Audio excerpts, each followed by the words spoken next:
All right, it is July 19th, and we are here for the Infinite Wisdom monthly chat. And this month we are speaking with none other than the magnificent Gary Malkin on the topic of humility. And this was something that he actually volunteered for. He Crazy. raised, he said, "Oh, you have to interview me on this." I said, "Okay, I will." And so we're going to do that.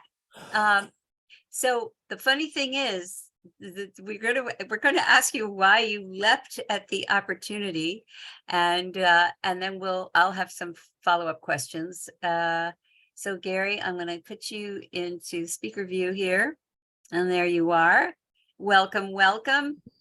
Thank you. Take it away, my friend. Well, no, I think I need to be inched into this a little bit because I'm thinking kind of like, what the hell have I suggested myself to? I was so adamant about it at the time, and now I'm thinking, oh my God. So I'd rather you look kind of tease the subject out a bit. Well, I'll say this first of all. Hi, everybody. So nice to be with a warm, safe, loving community. Um, what I think I jumped at, and why I was so touched by the subject was we were talking about, Hope was saying something to me about it was kind of hard to find who was going to be properly, who was the appropriate interviewee for humility. And and I said it's about getting to humility. That's the point. It's it's that. So I think that what I was drawn to was my life's challenge has been swinging in intense and hopefully less and less intense swings from self-importance to self-rejection, and and all the things you can associate with all those qualities, right? Self-rejection, I became tormented endlessly by the inner critic that wouldn't ever abate for a long, long period of my life. Never enough, the self-judge, the inner criticism, and then the self-importance from the grandiosity of having some sort of a musical gift that made me feel special, and the elusive place of being nobody. That famous, wonderful Emily Dickinson poem that you loved so much, Hope. It's I never understood more than I do now about how hard it is to disappear and become the portal. And thank God I have music as a way to show me what it feels like to be a portal and to get out of the way and get out of the importance of identity, and of egoic, as my friend Neil Rogan says, escaping the prisonality of the solitary confinement of your prisonality. That's why I'm glad you brought up Neil Rogan. The prisonality has these swings between intensity of self-importance, self-rejection, and humility is the absence of that swing. So I felt like I had to contribute something to that because I have spent 70 years kind of in this terrain, and I'm in a new relationship to it now. So I do have some things to report about what is bringing me more inner peace, which has a lot of humility in it. Well, I'm gonna just go back to something you just said because it sparked a memory in me, and that is this moment, this realization that we're not in when we're in the center and not swinging from coast to coast. You know, there's a it's a it's a it's a quite an arresting moment, and I remember when it happened to me. Hmm. I had been living as an actress, in all these different cities in Chicago and New York and LA, and working as I could. And that life was very external, right? Very outwardly focused. I had a lot of friends, very, very social at the time. And then I got married, and then I had my first child. And then we moved to Dallas, Texas. And in Dallas, Texas, uh, I was a mom with an infant, and then I had another child quickly thereafter. I didn't have my theater. I didn't have a career. I was, it was blazing hot in the summer, so I was confined in my little house with my two little kids. Jim was working his bottom off many times away. So I was really kind of on my own a lot. And I remember this one day, I was just standing in the living room with little kids around me, and I had this, like a, I guess we would call it a download, but it was a moment of kind of breaking the ceiling open. And the message was, I'm not special. And it was like, whoa, I'm not special. Wow. Wow. Because all the things, all the growing up, you get recognized, like you said, for the things that you did well. And if you performed well in school, or if you sang well, or if you danced well, or if you and there was this constant, I didn't realize it, but there was this constant sort of clawing to specialness. And I think we all have that in our own way. And that moment that it hit me, it was such a shock. And within moments, a relief. Oh my gosh, I get to be a nobody in my little house in Dallas, Texas. I'm somebody to these two little babies crawling around on the floor. And I'm somebody to my husband in his office somewhere. But, I'm basically a nobody. And wow. And I just started living in that nobodiness. And it didn't make me do it. I just naturally dialed back my need for external reflection. My whole identity kind of dissolved. And that's not the only time that my identity has dissolved, but it was a very striking moment that you just helped me remember Mm. by what you said. Well, now I understand why I'm so attracted to being with you all the time, because I didn't have I didn't approach that moment with so much acceptance. I you see when and this is really to all of you who are seeking humility or freedom from the swings between the self-importance and self-rejection. But when your childhood wound seizes upon requiring to be special or else you'll die, because there'll be no other source of love, Mm, which is what happened to me when I was 7 years old. One of the partners that I used to have, when we were together for about a year, and she went, "Oh my God, I got it." I went, "What?" She said, "Your ego hijacked your talent." And it was a way to be special. It was a way to be separate. It was a way to be higher than. But to sign up for that meant that I was in the seesaw for the rest of my life. And mm, and when you have a trauma that says that no one's there for you and no one's going to love you, so that the only way you can find it is by reaching outside everywhere you go to find the physical world, the actual outside world, is what I invested most of my adult life on some level, consciously or unconsciously. And even the layers that would reveal, there would still be the presence of hanging on to dear life, for it being the only, for losing faith or trust that there was any other love source other than it being reflected back to people telling me they like me, they love me, or they find me talented. mm. So Gary, we're talking about an inner hell that I have been present to for most of my life, actually. yeah, that is a hell. And I'm just going to put everybody up here and just ask to raise your hand if this strikes any chord in you. If this rings any bells, or have you had these kinds of swings? Has this been a challenge for anybody? And keep in mind, if you don't raise your hand, I'm going to have a self-rejection attack right now, here and there. No, I'm only kidding. I'm only kidding.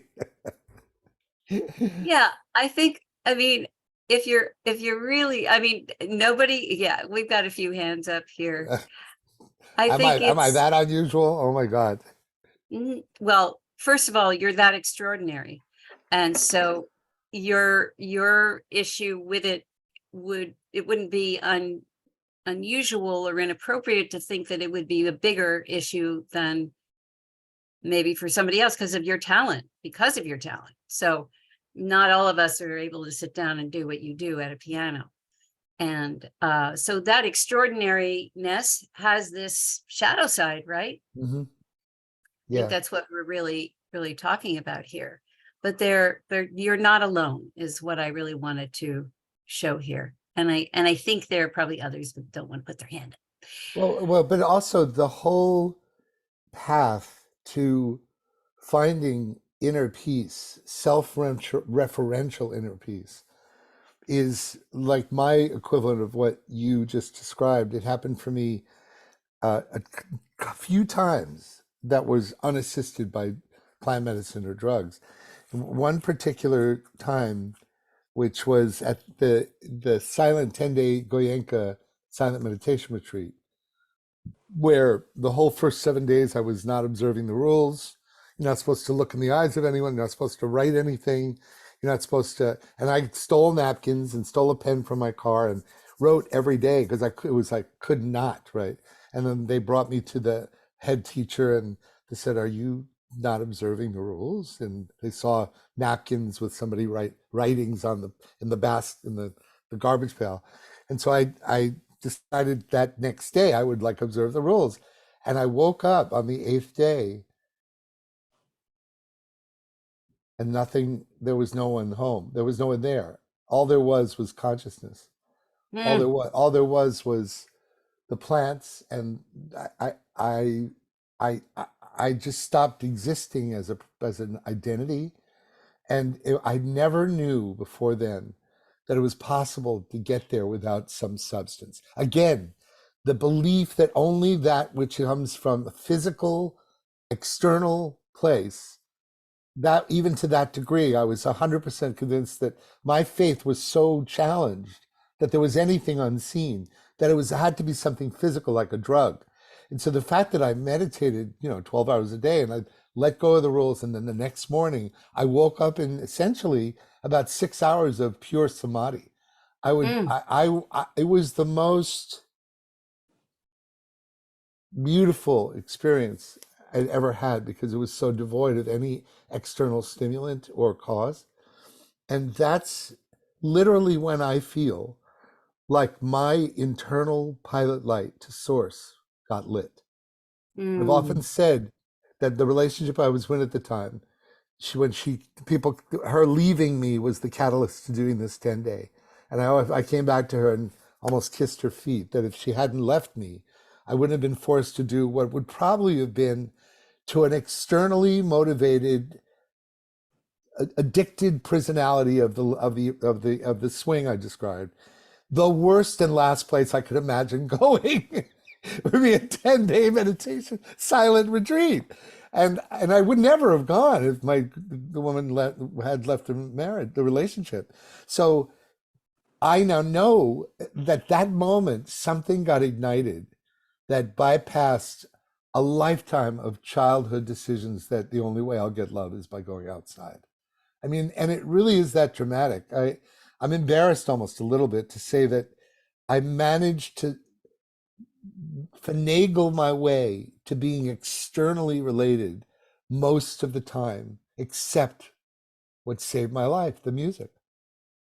mm. Music was the only time, and that gave me a pure portal experience of just letting go and being humbled to the portal of the gift.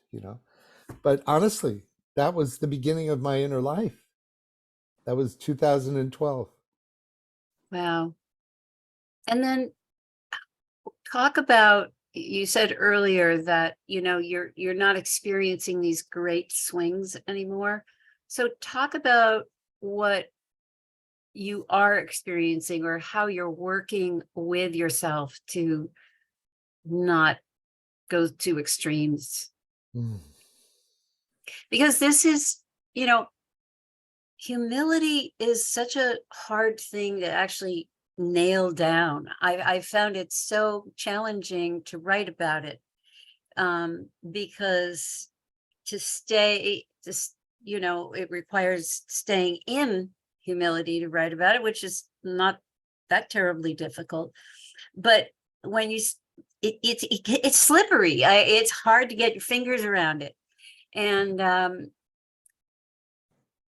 I think, I mean, I have an idea about one of the things that you do to keep yourself, but I don't want to say it. So why don't you talk a little bit about Well, how you work well, with yourself? well. First of all, you have to understand that that the defining story of my family's history and the whole Jewish culture's definition of itself can be embodied in that wonderful joke of this old New York Jewish man clawing his way through the desert.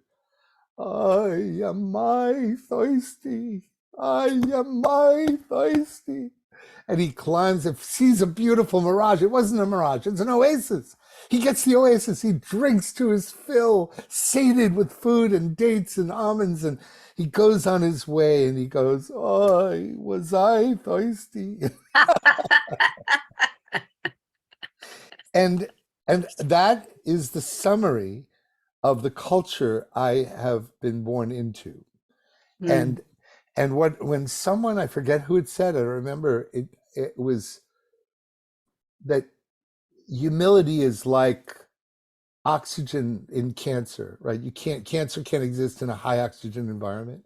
Victimhood, when someone connected, I think it was that famous speaker, I'm forgetting his name now. He's famous and I'll remember his name in a bit.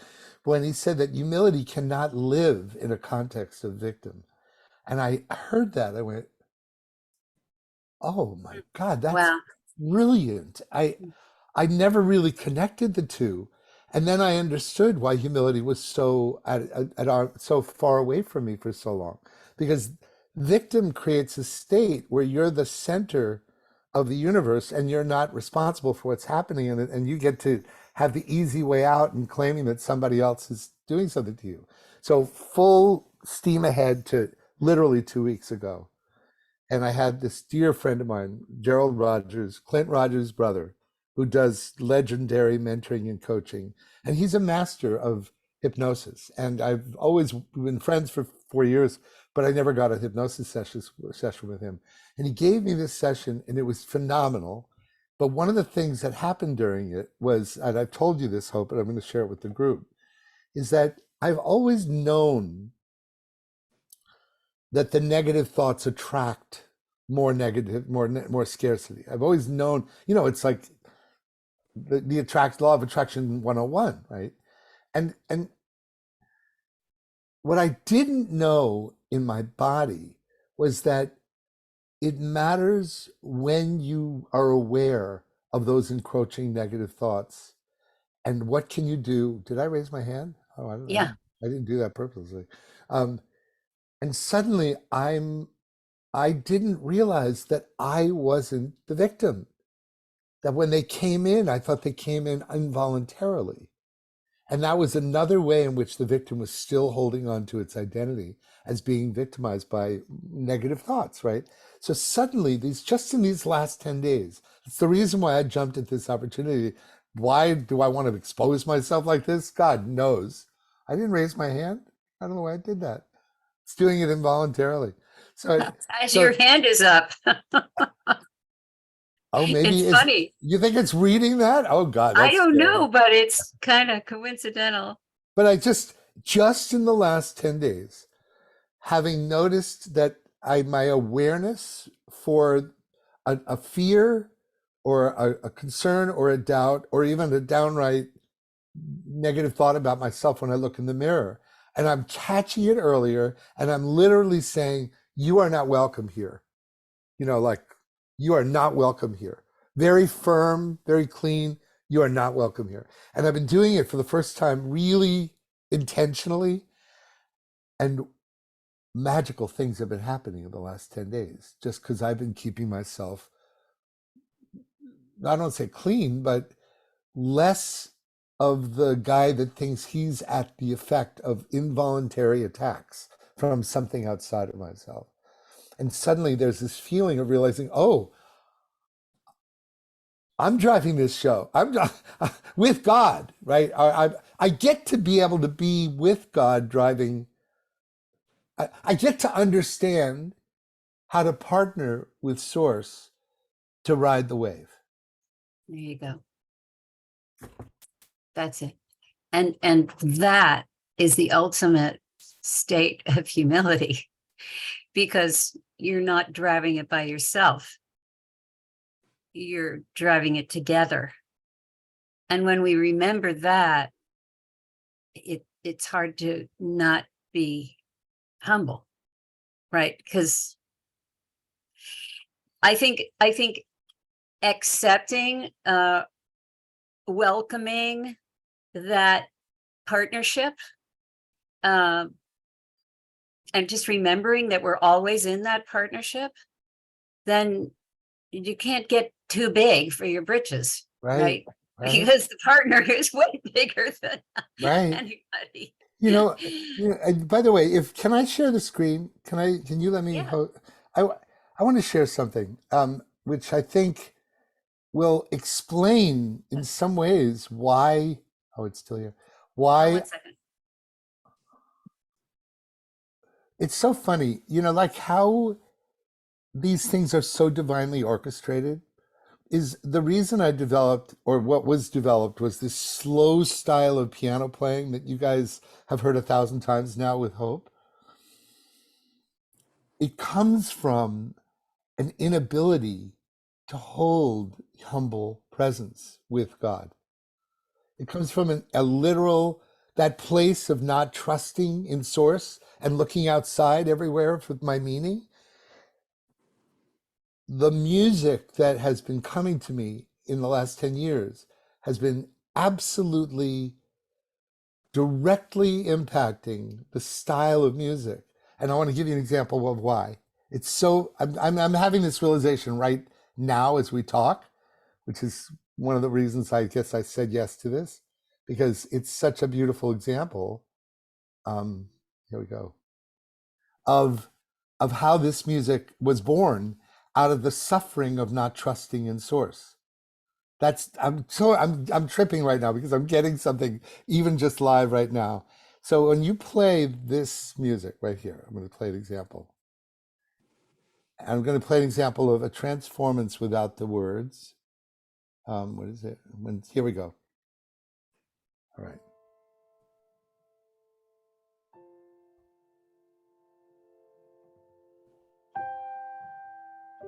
Oh God, the moment that comes in, something in me relaxes. And suddenly, the parts of me that didn't know all was well, I feel it's all is well with a kind of affirming faith that the little one who decided at 7 that the only way I would ever be loved was by external praise and attention calms down, and it goes so far beyond the need for that. And it's literally like I almost want to cry as I'm talking right now at how tender it feels to not feel like things are okay without this sonic arm on my shoulder saying, "You're okay. You are okay, Gary. It's okay to be in spaciousness." So watch. When I stop talking, just notice it's like an invitation into my nervous system of why this got created.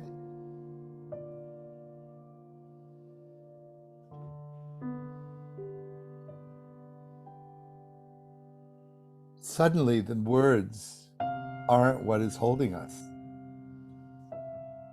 and something else is holding us. Something else is holding me.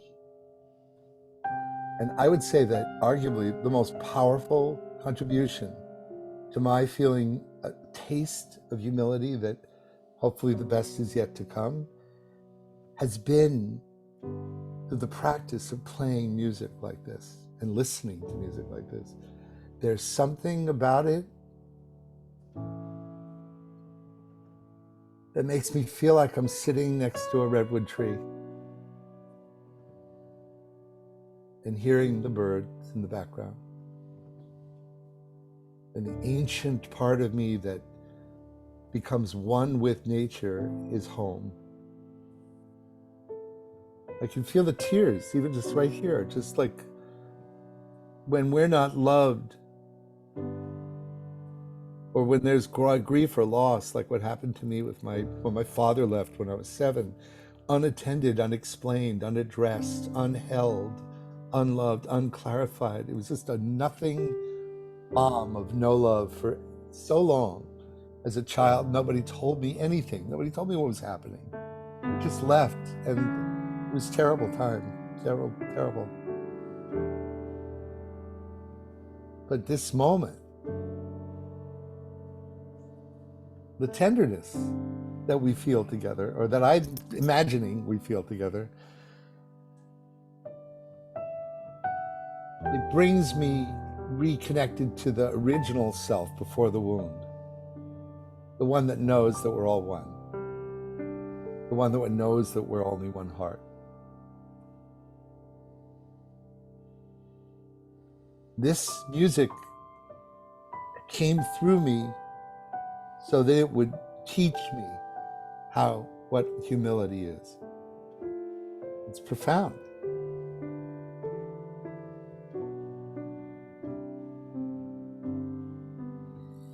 All I can say is I swear to God it saved my life. It saves my life.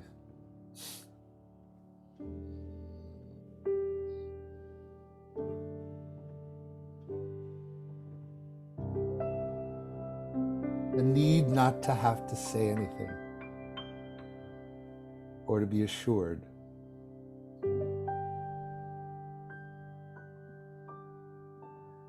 It's so beautiful.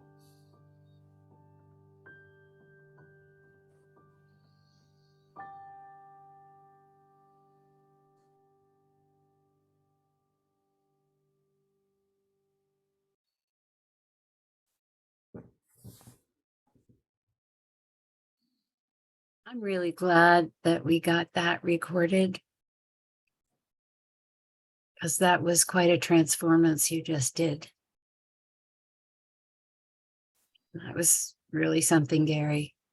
And I really want to thank you for your vulnerability. It's very moving, I think, for all of us. Yeah, for me, what just happened, to my surprise, is that humility is a gift you give to your children when you love them. When you love them, when you let them know that they are loved, and your actions reflect that. It's a capacity that comes from being loved. Yes. It's amazing. I'm just like, it's so clear to me right now. And somehow it just really feels, wow. And so trauma, that's why I'm so in love with the course that we're offering, Hope. Mastering the Art of Change, grief literacy, and all these things. It's like human operating instructions.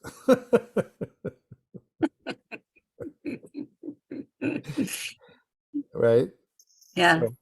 So I'd love to hear questions or comments. This has been very vulnerable, but it's also, but the moment I want you to notice the moment I brought in the music, like crazy that music came through me in an improvisational way, and there's thousands of other things like that.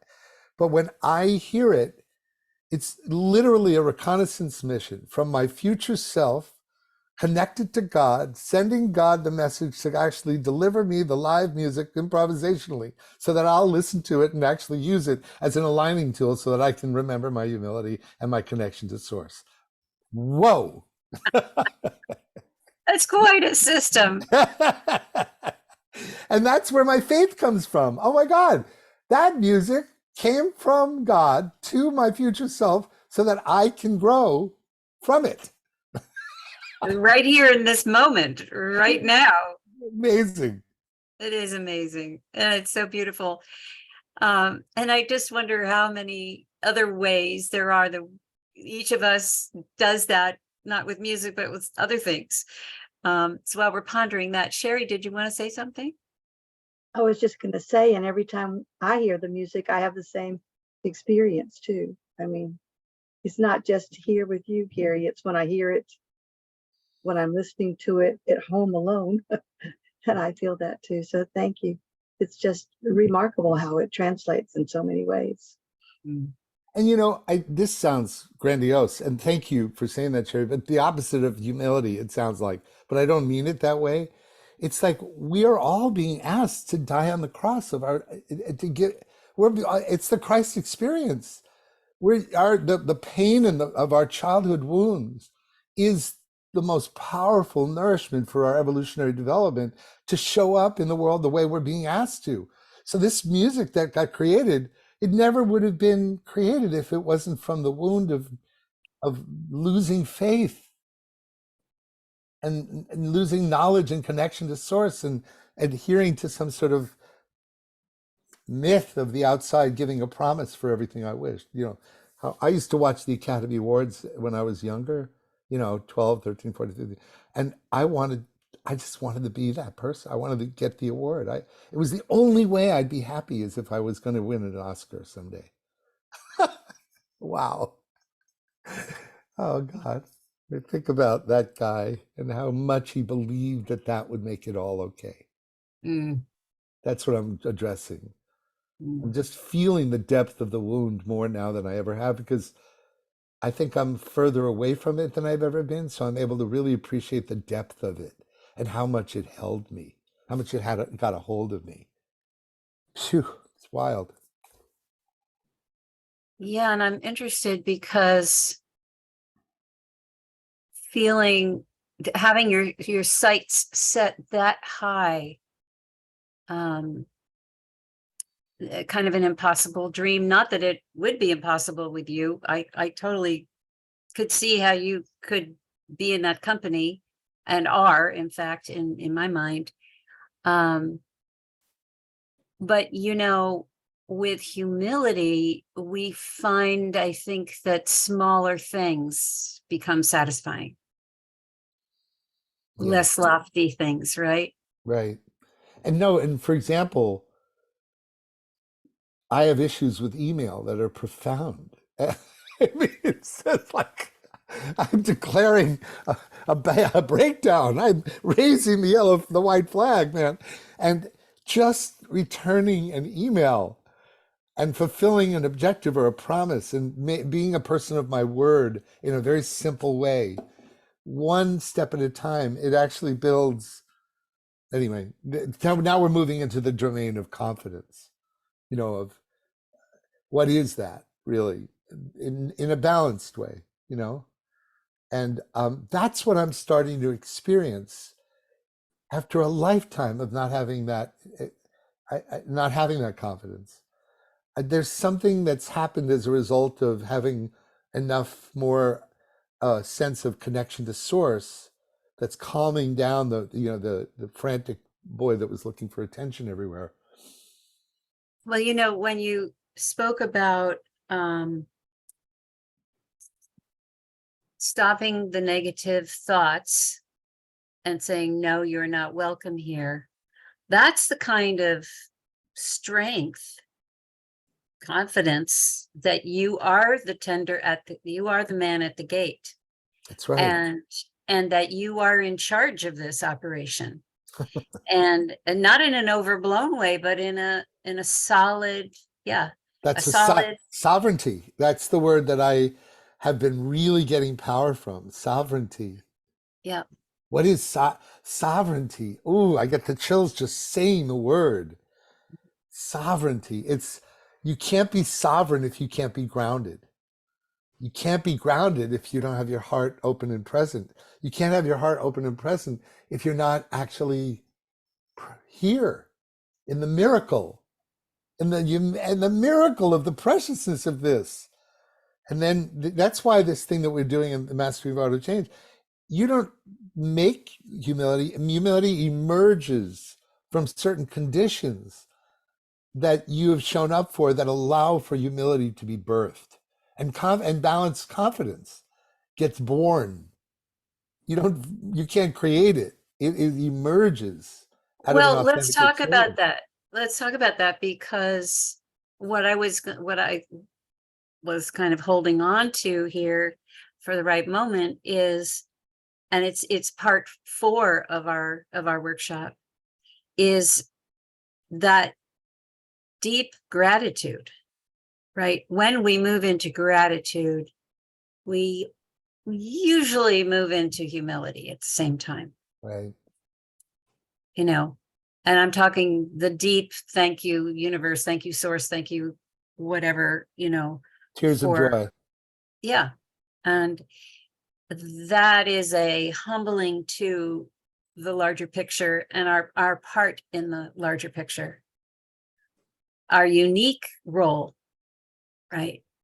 And so there are some things we can do to put ourselves back into that That's true. humble state. But you're also right. I agree with you that it comes about as a result of other things quite often. And that's the other things that you're mentioning, the things we can do. Yes, yeah, no, and I believe that it's harder and harder today now in the cacophony of the field and the noosphere, as Barbara Marx Hubbard would say, and the massive levels of unaddressed grief that are in the field of the planet, that it's making it's analogous to the climate change, the global warming issue. The rheostat is going up, and the requirement. Look, we really don't know what's going to happen here on this We planet. don't. Nobody really knows. Mm-mm. And so the only thing we have control over is how we're going to show up while it's happening. Yeah, exactly. And that's so analogous to the humbling process of the hospice journey. Mhm. It's like we are in surrender. We don't know how long we're Yes. going to be here. This is analogous to you as the midwife of end of life. I hope you know so much about this. And we're being invited into a state of consciousness on the planet that is quite analogous to this hospice journey of how are we going to show up with love and compassion, acceptance, humility, forgiveness, gratitude, the whole of all of it in the right. What else do we have agency over? That's it. That's it. And I mean, that's why I do what I do. What's why you do what you do. And just, it's so much better when we're doing it together, Yeah, when we're remembering this, this kind of state. And the Hathors have been coming in and really giving us beautiful tools to help us maintain the stature mm, as we go through these death pangs, re-emerging of a new life pangs. We don't know, it's all mixed in together. yeah, But somehow getting our boats upon the sea and being able to navigate, uh, in this stature, in this place. And it's quite the opportunity, and I keep remembering, and this is another humbling idea, that we chose to be here at this time. We said, yes, we want to be in there when all this stuff is happening. We want to be a part of it. We want to help raise the roof. We want to help, keep our beacons lit and be a part of the change in the most beautiful, positive way. yeah, And that's humbling, because we made that choice and going, right. oh yeah, okay, I opted for this game. It's so true, Hope. I just noticed Cornelia is in the room. And Yes, I'm she so is. touched. I'm so touched that she's here. She's one of the leaders of the Ancient Secrets community that Dr. Clint Rogers created. And I realized that that it bears mentioning that another reason why I think that I didn't just go to my grave with the wound unaddressed, continually looking externally for for the solution to my problem, right? Um, was this Dr. Clint Rogers came into my life, Mm. and he gave me a level of unconditional love that no one had ever extended to me before. I'd never received the caliber of love that he had given me from the moment we met, and this sense of almost like he was like the age of my son. And you know how you recapitulate your unattended or wounded issues as a father when you have the son and they go through the journey, right? Well, he came in by about, maybe he was 34 when he met, and I just got that nourishment from being with a son that was the son that came in to show me what unconditional love looks like and feels like. And it's another example of like it's never too late to bond. We all 95% of us have not formed healthy attachment bonds, but it truly is never too late to heal the uncreated attachment bond, right?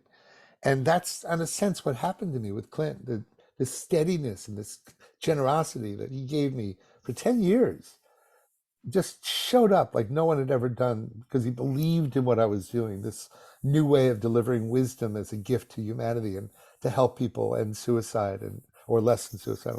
So I just wanted to put him in another context, Cornelia, just to have you hear like the role he played is so seminal, and how we help each other is such a big deal. Yeah, it truly is. It truly is. How is everybody feeling? Do you have some questions? Do you have some thoughts you want to bandy about on this topic? We'd love to get a conversation going. And Gary is more than willing to answer any questions. And Antonia, hi Antonia. Hi sweetie.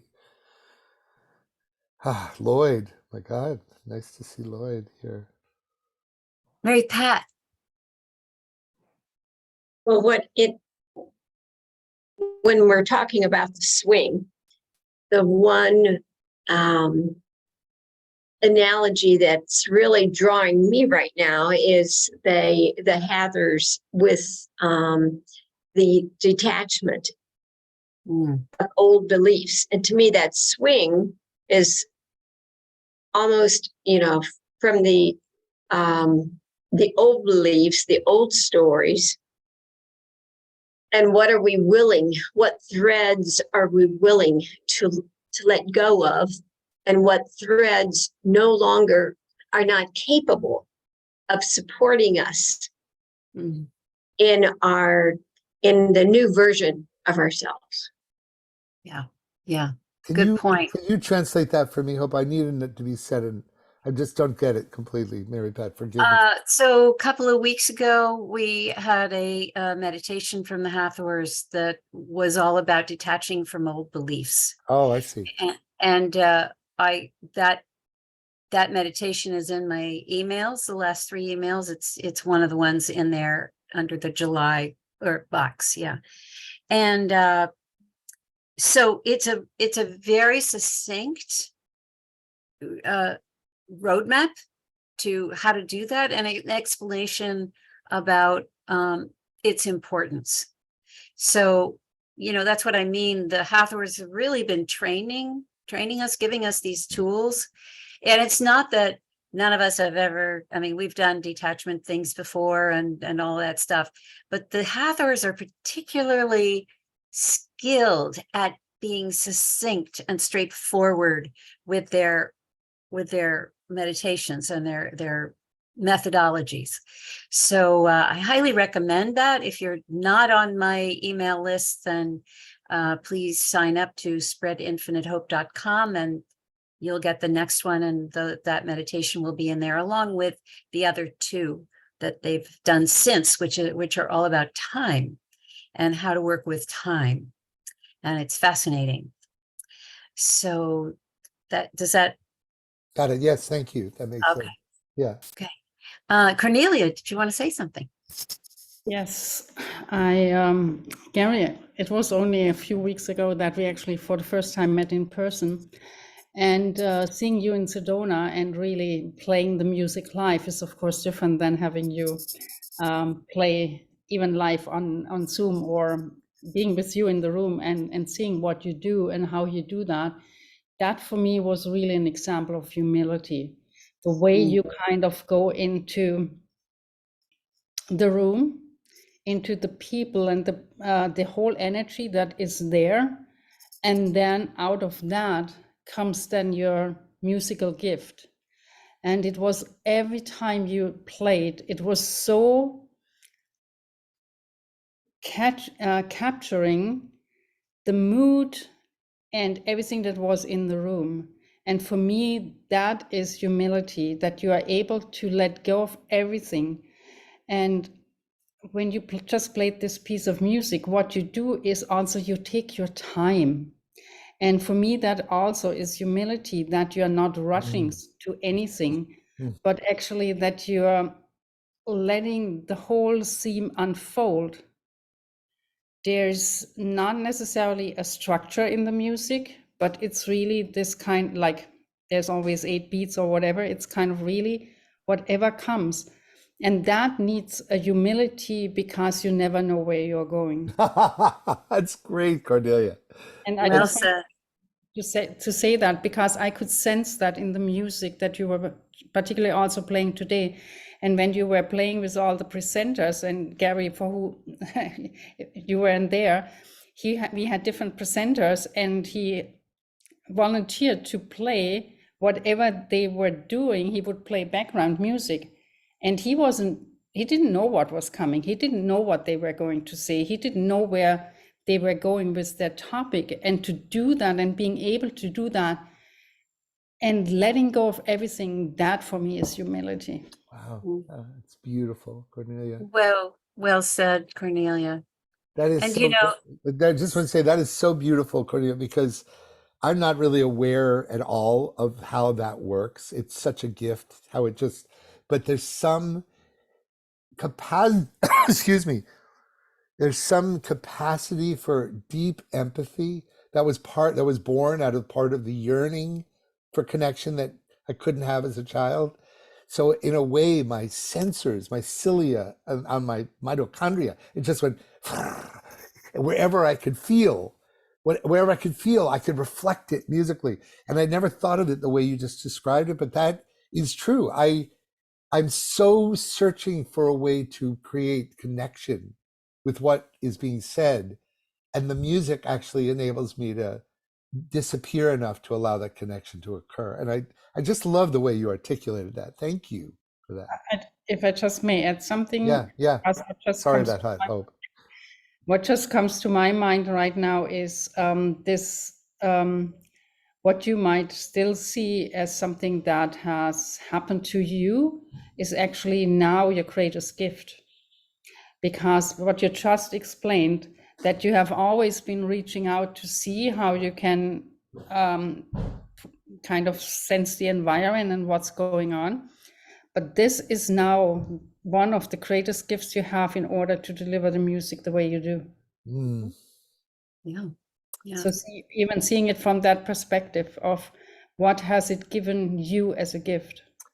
That's so beautiful, Cornelia. Wow. Thank you so much for your share. And I'm sorry I interrupted. Hope you were about to speak. No, I'm happy that you said what you did, and I would just add one little thing, and that is because you and I spoke before the event even started, and you declared that you were just going to show up in service, and that's another Kickstarter into humility. When we show up in service, where it's what can I give? How can I fill your plate? Well, that was my stated goal for the 3-day Sedona workshop.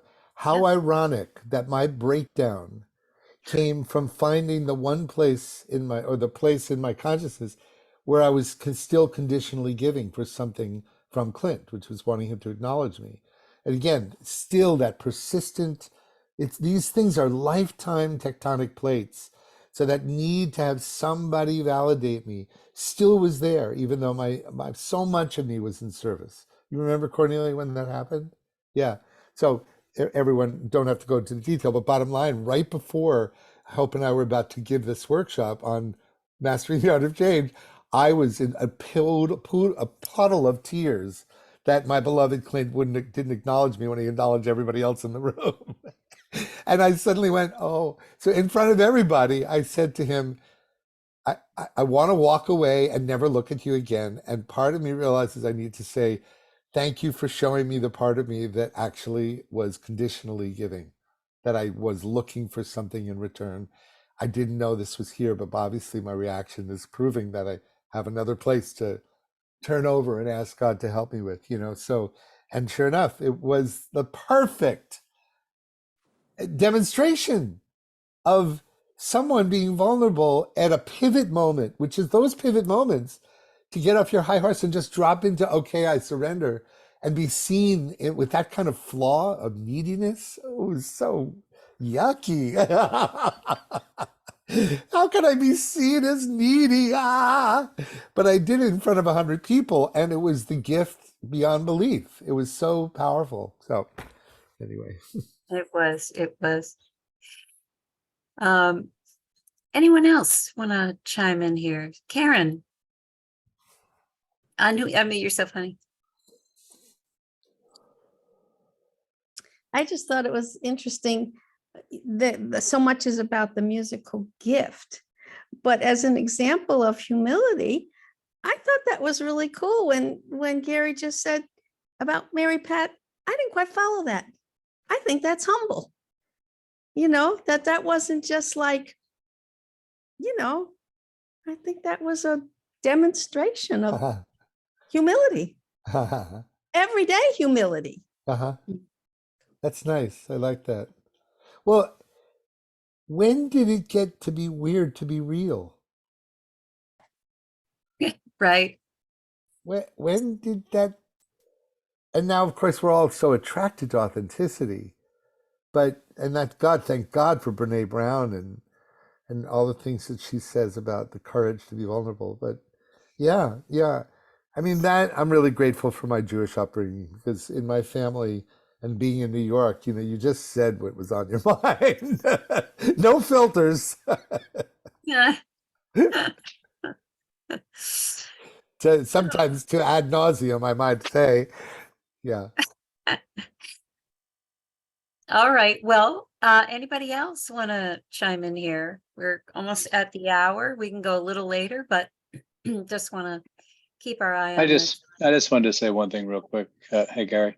Hey, Jim.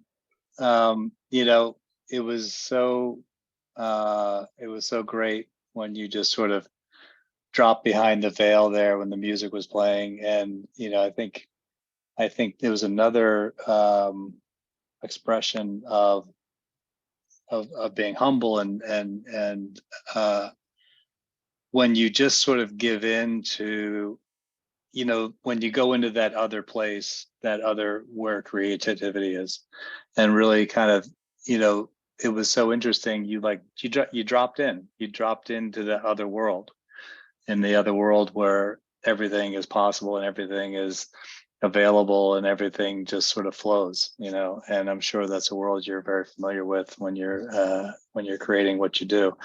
And I got that experience, and obviously with your music playing, it helped to take you there, right? And it just sort of, it just was sort of the door that you could walk through, and it was so cool to experience you in that moment. And I think it's funny. I've been trying to explain this to Hope. This sort of like, how do you put sort of a soundtrack behind your workshop and sort of have it just sort of be there? And I think you just experienced it there a little bit. And when you see the recording, you might see it. But anyway, I just wanted to tell you what a privilege it was to experience you during all that.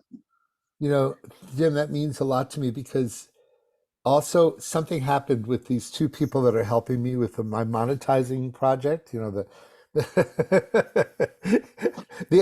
What seems like sometimes exercises in futility. But Project proj- sitting on a ham sandwich, starving to death. Is that yeah, what you yeah, say? yeah, yeah. And so I had the opportunity. They were forcing me to come up with these products that were like, what is it? Is it something that's really, really worth something that would address where people are and their suffering? And so then I brought up a piece of music like that because most people don't know what music to find for their spoken word, but most people are really uncomfortable with pregnant pauses that are just empty space, right? So I got to experience another version of what I did today, just 2 days ago for the first time. I'd never done this before. And I recognized, like what Cornelia was saying, what you're saying, Jim, it's that everybody's hungry for that experience.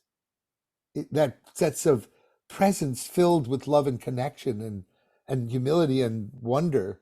It's so, somehow it's in that music. It's just wild. And I actually think to actually use it as a training wheel for people like me that have been resistant to meditating. There's 90% of the population wants a meditation practice, but it's really about the precursor to meditation is cultivating presence, Hmm. Hmm. comfort with the what is in its essence, right? So I'm suddenly finally feeling that there is something there. And I really appreciate you acknowledging that. And I feel it too. I do. And it's certainly helpful to me. Hmm. Thank you. Well, Thank you. it was a beautiful moment. I can't wait to watch it again. Before we sign off, I just want to remember that one of the key reasons why humility is so, so important, especially nowadays, is because of actually there was a bumper sticker, I saw it today, and it said, I could be wrong. And I put that in my first blog of the month. Having the ability to consider that our ideas might not apply to everyone at all times, considering that we may be a little off base, puts us in a state of listening. And there is nothing more than we need now than presence and listening presence with an open mind. Right. And that is, and Gary, when that's what happens when I'm in your music, I'm just listening and the words are flowing out, just they just come, the whoever is coming in through me, it's the music beckons, but that's a different thing. I'm just talking about, in our daily lives, staying in that state of, I could be wrong. Curiosity, leaning in. Where am I not listening well enough to understand your point of view? That kind of thing. Anyway, Well, that's I think that before we end, why don't we just play the "You Are So Beautiful" track, or we could also just play a musical track and each person just say one statement. It might be too late for that now. Yeah, maybe just the 3-minute beautiful track. What do you think, let's do Hope? that. Let's do that. And then what I'm going to do is when that's over, we're just going to say goodnight and we'll shut it down. So before we play the "You Are So Beautiful," just everybody, little bit of commercial that Gary and I are going to do our "You Awake, Mastering the Art of Change," August 19th and 20th. And so stay tuned you can go to the website, you-awake.com, and learn all about it. And there's a code that if you put the code in, which I don't have available to me, Hope, that's 50% off if you register before the 30th.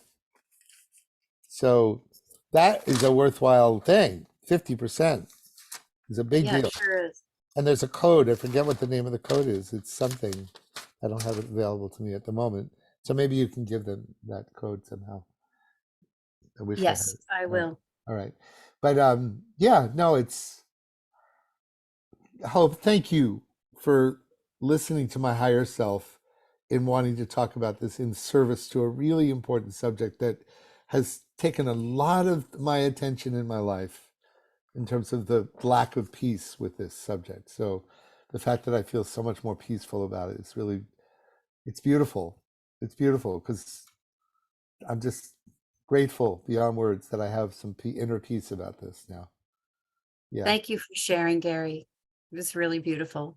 thank you. Yeah, no, I feel, I can tell because how I feel is even more the me I want to be right now with all of you. You know, I feel, and Kent, hey brother, I see you there, and Lloyd. So just let's, in the spirit of not specialness, but in the spirit of true humility, if God were speaking to us through this recording that you'd hear in this moment, just, I want to encourage you to receive it humbly, gratefully, simply as God talking to you, just to you. And just take it in that way if you would. And you want to say your goodbye now, Hope? We'll sit at the end. We'll just kind of say All right, goodnight good, and go. good. Okay. But remember, just that can be the optimal experience. You're just imagining God is talking to you on this one. Do you know how beautiful you are?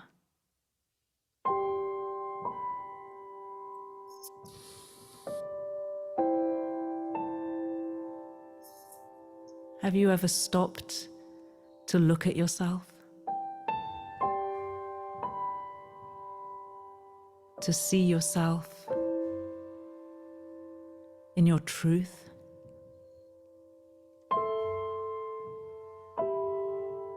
In the clarity of who you are?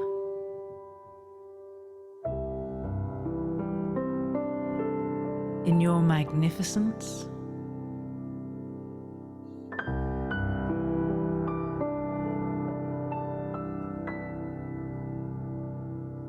If only you could see what I can see. If only you could know what I know of you.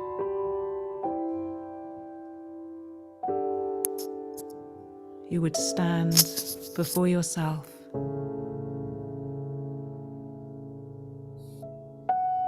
in awe. You would see yourself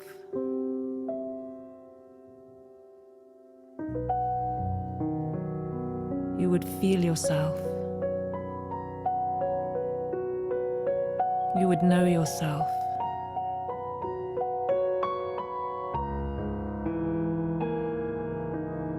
And so I invite you in this moment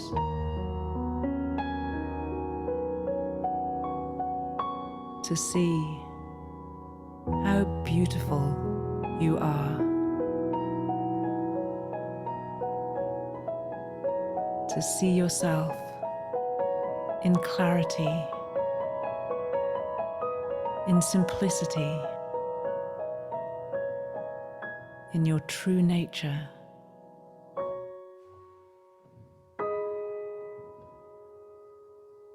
I invite you to see yourself.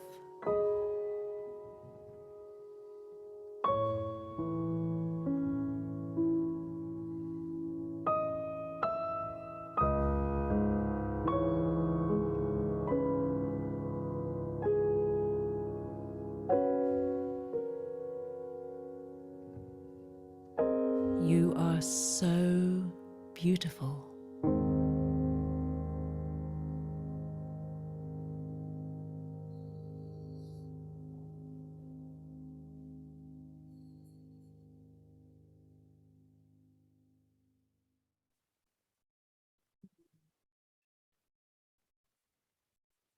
Hmm. Thank you, Gary. Thank you all for coming tonight. Thank you, Sarah McCrum. Thank you, Sarah McCrum. All right, my friends. Aloha. Till the next time. Lots of love.